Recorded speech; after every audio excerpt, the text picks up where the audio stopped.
Folks, $2 trillion, it's a lot of money. So much that many people have a hard time wrapping their head around the $2 trillion boost President Trump signed to help American people and companies overcome this horrific pandemic and bounce back from what analysts are calling the worst economic period in modern history. The CARES Act officially became the largest economic stimulus bill in modern history, more than doubling the Stimulus Act passed in 2009 during the financial crisis. And boy, oh boy, do we need it. Just yesterday, I read employment numbers are so bad, it's the worst downturn since we've started keeping records in 1948. If that doesn't say it all, what does? While we've seen many articles talk about the generalities, we've had many investors ask the question, where exactly is all this moolah going? Matter of fact, several of our readers reached out and asked me specifically to itemize the $2 billion, which is what I'm going to do in today's video. Now, in a broad sense, the total CARES Act is divided into 5 main parts: individual families, big business, small business, state and local government, and public services. Although the COVID-19 stimulus bill is complex, here are some of the most important parts to be aware of.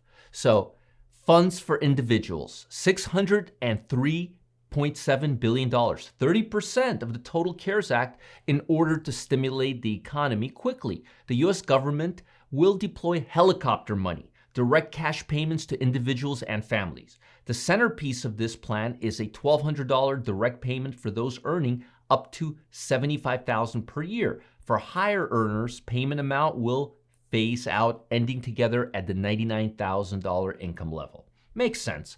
Families will also receive $500 per child. There are 3 other key things to know about this portion of the stimulus funds.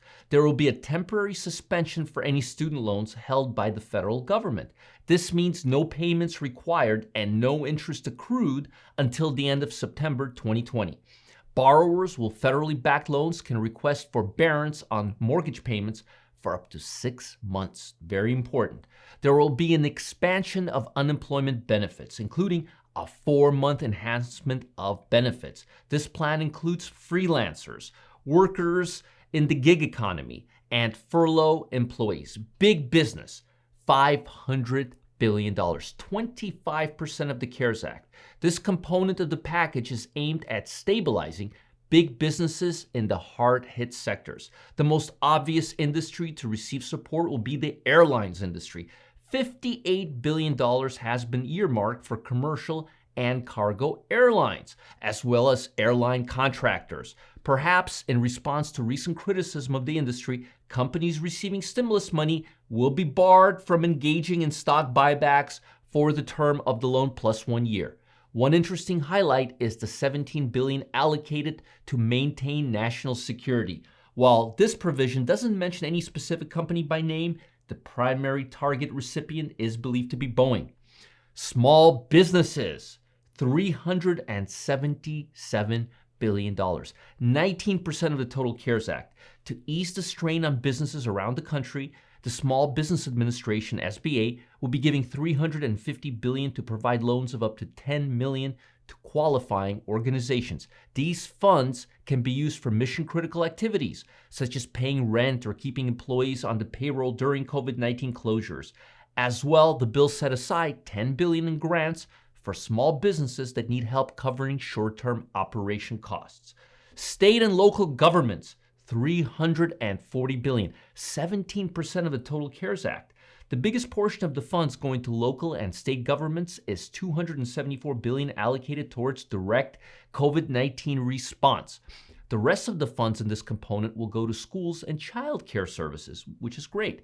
Public and health services, $179.5 billion, 9% of the total CARES Act. The biggest slice of the pie goes to healthcare providers, who will receive $100 billion in grants to help fight COVID-19. This was a major ask from groups representing the healthcare industry, as they look to make up the lost revenue caused by focusing on the outbreak as opposed to performing elective surgeries and other procedures. This is really, really important. That $100 billion is going to go a lot into finding cures and so forth and so forth. There'll also be a 20% increase in Medicare payments for treating patients with the virus. Money is also set aside for initiatives such as increasing the availability of ventilators and masks for strategic national stockpile, as well as providing additional funding for the Center of Disease Control and expanding the reach of virtual doctors, which is going to be the future, mark my words.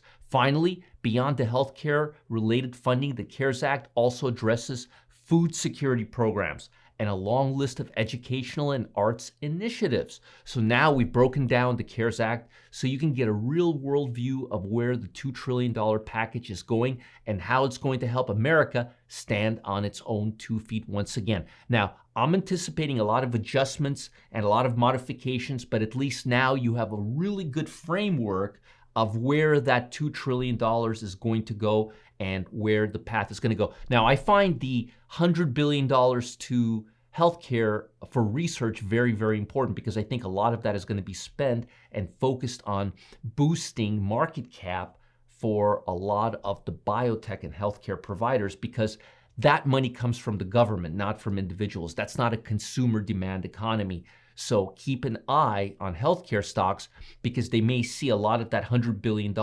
move in over the next couple of months. Hope that helps.